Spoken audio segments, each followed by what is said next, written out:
তৈরি করব আজকে আমি বিস্কুটের গুঁড়ো দিয়ে ব্রেড ক্রাম্বস। যে আমরা যে কোনো ধরনের কাটলেট বা কিছু করতে গেলে দেখবেন বাড়িতে যদি আপনারা তৈরি করে নিতে পারেন বিস্কুটের গুঁড়ো, খুব কম খরচে কিন্তু আপনার বাড়ি খুব সুন্দর জিনিসটা পাবেন। তো দেখুন, এর সাথে আমি আরেকটা জিনিস দেব। দেখুন, যে পাতলা যে সিমড়িগুলো থাকে সেইগুলো দিয়ে দিলাম ব্রেড ক্রাম্বস, এই মানে টোস্ট বিস্কুটের সাথে দিয়ে আমি বিস্কুটের গুঁড়ো বাড়িতে তৈরি করে নেব। দেখুন কি সুন্দর বিস্কুটের গুঁড়ো বাড়িতে আমি তৈরি করে নিলাম।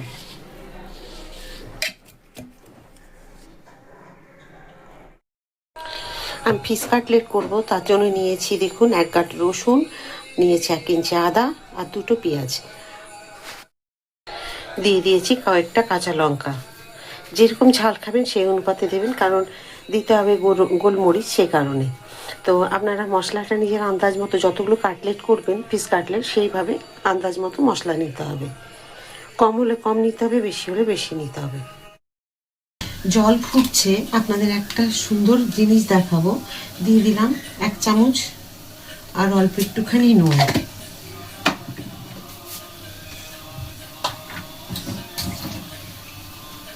এখানে আমি 3 পিস পেটি রেখেছি। 3 পিস পেটিকে আমি ভিনেগার দিয়ে ভিজিয়ে রেখেছিলাম। আপনারা চাইলে লেবু দিয়েও ভিজিয়ে রাখতে পারেন, লেবু যদি না থাকে ভিনেগার দিয়ে ভিজিয়ে রাখবেন। তো এই ফুটন্ত নুন জলের মধ্যে আমি দিয়ে দিলাম 3 পিস মাছকে সেদ্ধ হতে।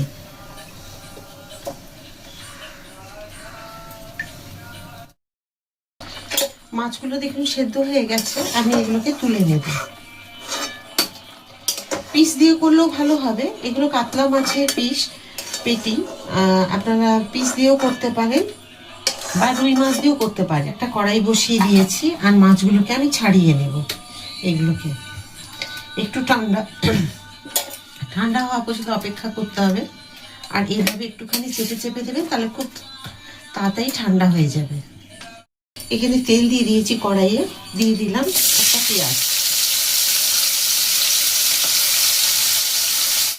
পেঁয়াজগুলো দেখুন ভাজা হয়ে গেছে। এখন এখানে আমি দিয়ে দিলাম একটুখানি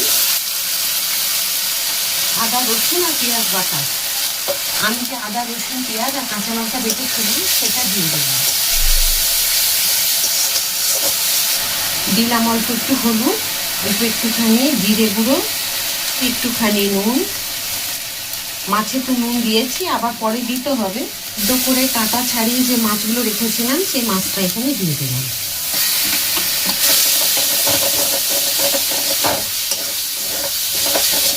সেদ্ধ করা আলু আমি এভাবে ভেঙে দিয়ে দিচ্ছি একটা।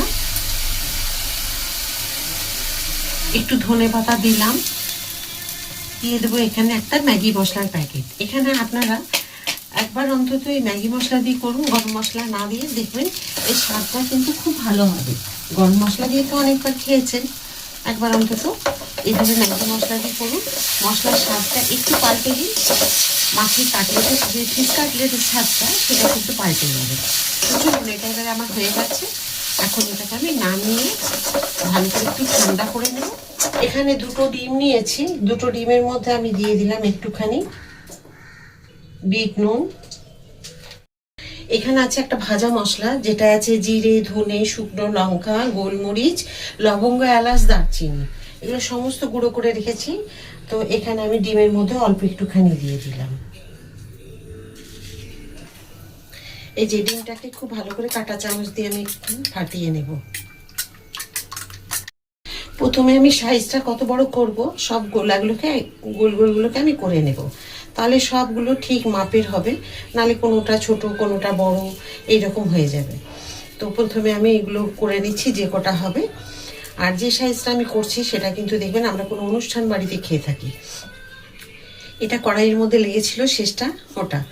তো যাই হোক, আমি এগুলোকে দেখুন গোলগুলোকে সব তৈরি করে নিলাম। দেখুন আমি ঠিক এইভাবে নিলাম, নিয়ে একটু চ্যাপটা করে নিচ্ছি, করে নিয়ে এইভাবে চৌকো মতো করে নেব, চৌকো শেপ দিয়ে দেব।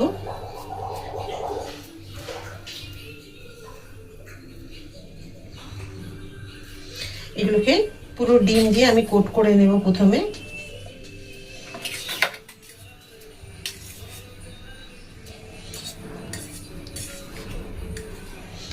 তারপর তারপরে এটাকে তুলে নেব, নিয়ে এখানে আমি ব্রেড ক্রাম্বসে দিয়ে দেব।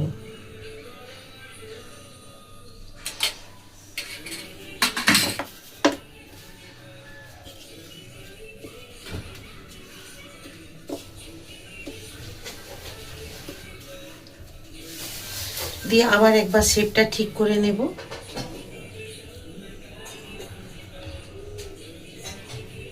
আপনারা গোলও করে নিতে পারেন বা এরকম শেপেরও করে নিতে পারেন। দেখুন এটা কিন্তু একদম লো ফ্লেমেও দেওয়া যাবে না, হাই ফ্লেমেও দেওয়া যাবে না, মিডিয়াম ফ্লেমে দিয়ে দেবেন। একটা দিয়েছি, আবার একটা এখান থেকে নেব। আপনারা রেডি করে নিয়েও দিতে পারেন, একসাথে সবগুলোকে রেডি করে নেবেন, নিয়ে তারপরেও দিতে পারেন, যেটা আপনাদের মনে হবে সুবিধে। আর আমি তো একসাথে অনেকগুলো দিয়ে ভাজবো না, সেই কারণে আমি এইভাবে করে নিচ্ছি। এই যে দেখুন,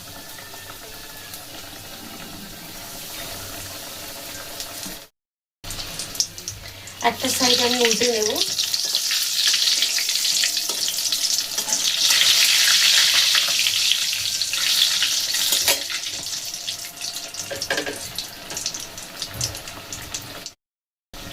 দেখুন কি সুন্দরভাবে ভাজা হয়ে গেছে। এগুলোকে এবার আমি তুলে নেব। একদমই হাই ফ্লেমে দেবেন না, তাহলে কিন্তু ভালো হবে না। আর এতে কিন্তু লো ফ্লেম মিডিয়াম ফ্লেমে ভেজে নিলে পুরো মাছটাই সুন্দর ভাজা হবে আর দেখতেও সুন্দর হবে। এই যে দেখুন,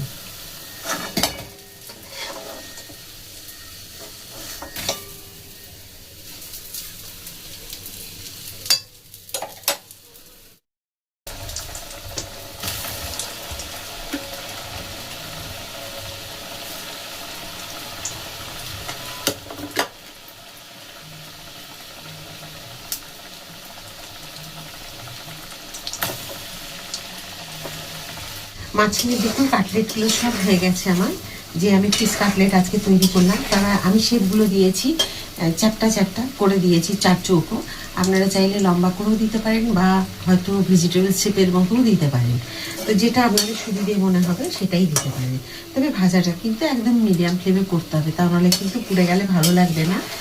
আর এটা আপনাদের ডবল কোট করলেও করতে পারেন, যে দুবার ডিমে চুবিয়ে তারপরে বিস্কুটের গুঁড়ো দিয়ে বা ব্রেড ক্রাম্বস যেটাই বলুন না কেন, সেইভাবে যদি করেন দুবার করতে পারেন, কিন্তু একবার করলেই যথেষ্ট। আমি একবার দেখিয়েছি আপনাদের, আপনারা চাইলে দুবার করতে পারেন। যে জিনিসটা আমাদের একবার করলেই সুন্দর হবে, একদম মুচমুচে খাস্তা যেরকম আমরা অনুষ্ঠান বাড়িতে খাই বা দোকানে খাই, মানে হোটেলে খাই, ঠিক সেই রকম যদি একবার তৈরি করলেই ভালো হয়, তাহলে আমরা দুবার কেন করবো? তো সেই জন্য আমি আপনাদের এটা একবারই দেখিয়েছি। তো চলুন, আমার এগুলো হয়ে গেছে, এগুলোকে তুলে নেব।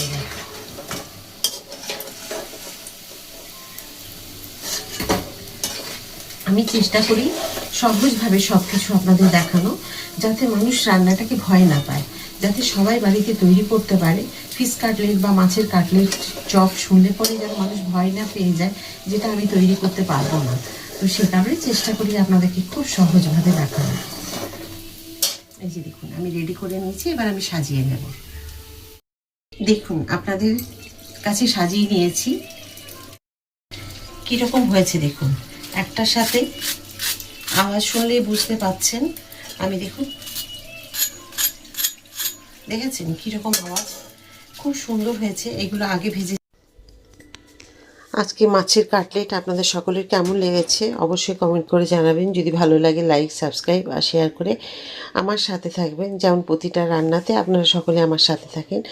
আবার একটা কিছু রান্না নিয়ে চলে আসবো। সবাই খুব ভালো থাকুন। রাধা রাধা।